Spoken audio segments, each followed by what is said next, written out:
ہر دوا بھی کھاؤ تو یقین یہی رکھو کہ اثر اللہ دے گا. یہ بات سمجھ کر کے چلے. نہ ڈاکٹر کے ہاتھ میں ہے، نہ گولیوں کے ہاتھ میں ہے، نہ گولیوں کے قدرت میں ہے. اگر اللہ نہ چاہے تو دنیا کے سارے معجون ملا کر کے تمہارا بخار نہیں اتار سکے، اور اگر اللہ چاہے تو کسی کنکر اور کانٹے سے بھی تمہارا بخار اتر جائے. تو مؤثر حقیقی کون ہے؟ اللہ رب العزت ہے. تو تعویذ کا جو ذکر آیا ہے حدیث میں، وہ شرکیہ تعویذ ہوا کرتے تھے. عرب میں کفار جو ہے بتوں کی عبارتیں اس میں لکھتے تھے، بتوں سے مدد مانگتے ہوئے کہ لات و عزا، اے منات و حبل، تم اس بندے کو فلاں کر دو فلاں کر دو.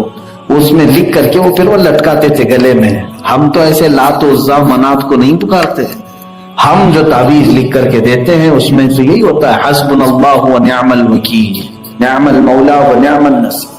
ہمارے لیے اللہ کافی ہے، بہترین وکیل ہے، بہترین مددگار ہے.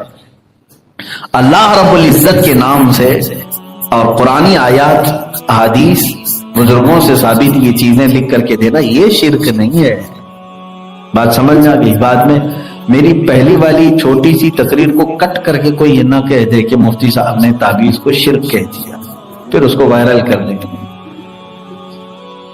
کہ اتنا سا حصہ نہ کٹ کیا جائے، آدھی بات نہ کٹ کریں، پوری بات لے لیں. تو شرک جو ہے اس تصور کو کہتے ہیں کہ اللہ کے طرح مؤثر سمجھنا، یہ شرک ہے. یہ شرک جلی کی بات میں بتا رہا ہوں. اللہ کی ذات اور اس کی صفت کے ساتھ کسی دوسرے کو شریک ٹھہرانا. میرے عزیزوں، بسا اوقات یہ شرک کی وادیوں میں ہمارے بھولے بھالے مسلمان چلے جاتے ہیں. جیسے کیونکہ ہم جس ماحول میں رہ رہے ہیں وہ مشرکین کا ہی تو ماحول ہے. یہاں پر کفار مشرکین جو بت پرست لوگ ہیں وہ زیادہ ہیں ہندوستان میں. تو ان کا دیکھا دیکھی کچھ مسلمان بھی اس راستے پر چلے جاتے ہیں. بچے کو اگر کچھ ہوا تو کسی جھاڑ کے پاس سنائی دیا، ایسی خبر ملی کہ وہاں جانے سے بچہ صحیح ہوتا ہے، تو لے کر کے گئے جھاڑ، اس کو دھاگا باندھ کے آ گئے. کیوں؟ جھاڑ کیا کرنے والا ہے؟ تو یہ عقیدہ مشرکین کا عرب میں بھی تھا. اسی طرح مزارات پر اولیاء کاملین کے ہاں جا کر کے یہ دھاگے باندھنا، تالے باندھنا، یہ تمام چیزیں صحیح سند سے کہیں پر بھی اسلامی ثبوت میں نہیں ہے. آپ عقیدہ اہل سنت پر ہیں. مزارات اولیاء ہمارے لیے اس لیے ہے کہ ان سے سفارش کی جائے کہ وہ اللہ کے مقبول بندے ہیں.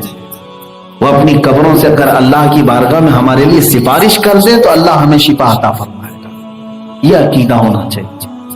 ہاں وہ مدد بھی کرتے ہیں، جو اللہ نے انہیں طاقت دیا ہے اس تصرف سے وہ مدد بھی کرتے ہیں، لیکن اللہ کے برابر نہیں.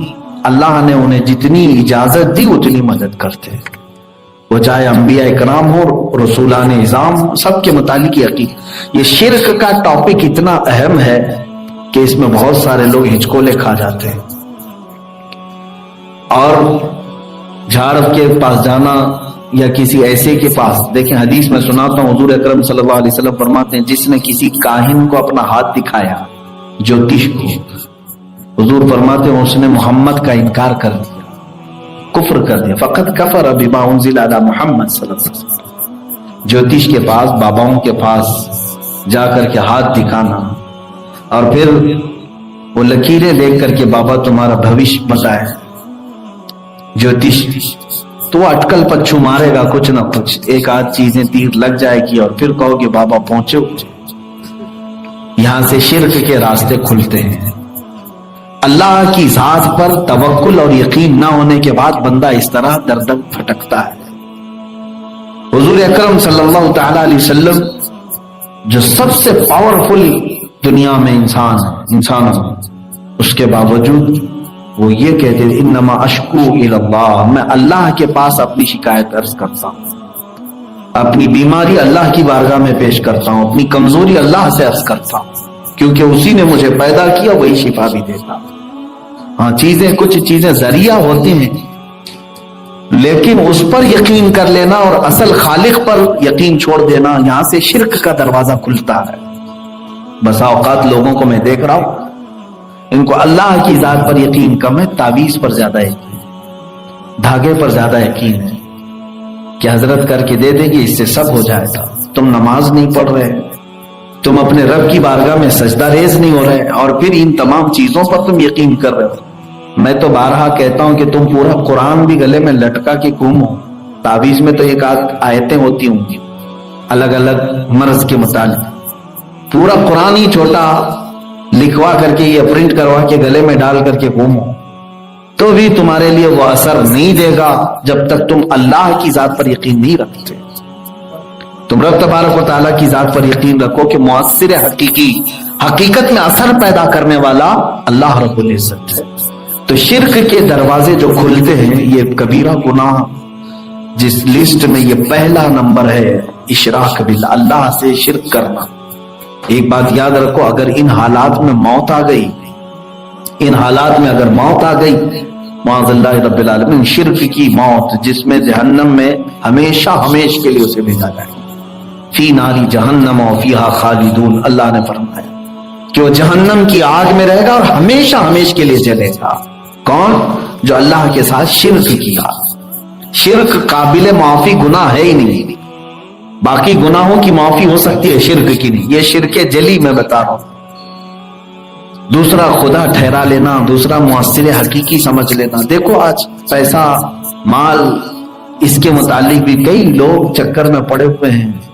یہ عمل کرانے سے، یہاں تعویذ باندھ لینے سے اتنا مال آ جائے گا، ان کے پاس جانے، یہ سب جو ہے غیر مسلموں کے عقائد ہیں. میرے سے تم پہلے اللہ کی ذات پر توکل اور یقین زیادہ کرو. مجھے بات یاد آتی میرے بچپن سے لے کر میں جب حافظ قرآن بن کر کے آیا، حالانکہ میرے گھر میں میرے والد گرامی خود ایک بڑے عامل تھے، ہزاروں لوگوں کو انہوں نے تعویذ دی ہوئی، اور کافی الحمدللہ باعمل مفتی اعظم ہند رحمۃ اللہ تعالی علیہ کی اجازت شدہ تعویذات آپ کے پاس تھے. مفتی اعظم ہند رحمۃ اللہ تعالی علیہ کا خط بھی ہمارے گھر پہ تھا. میں صرف یہ بات آپ کو اس لیے شیئر کر رہا ہوں کہ جب میں آیا تو ہماری والدہ نے کہا تھا کہ اس کو بھی ایک تعویذ دے، نظر نہ لگے، نظر بد کے لیے اس کو تعویذ دی. آج تک شاید میں آپ کو بھی بہت سارے لوگوں کو تعویذ دیا ہوں، آج تک کی بات میں عرض کر رہا ہوں، اب تک میں کوئی تعویذ نہیں پہنا. تعویذ پہننا گناہ نہیں ہے، جائز ہے، لیکن والد گرامی نے ہمیں یہ نصیحت کی کہ جو تم نے قرآن یاد کیا ہے، سینے میں محفوظ ہے، وہ اللہ کا کلام ہے، اس پر یقین زیادہ رکھو. اور اللہ رب العزت کا کلام جب سینے میں موجود ہے تو پھر الگ سے باہر کچھ لٹکانے کی کیا ضرورت ہے. تو ایک چیز، یہ یقین بچوں کے دلوں میں اس طرح سے ڈالا جاتا ہے کہ اللہ ہمارے ساتھ ہے، ہم اللہ کی ذات پر یقین زیادہ رکھیں. ایسے ہی روز نئے نئے بیان تقریر سننے کے لیے اگر آپ ہمارے چینل پر پہلی بار آئے ہیں تو سبسکرائب ضرور کریں.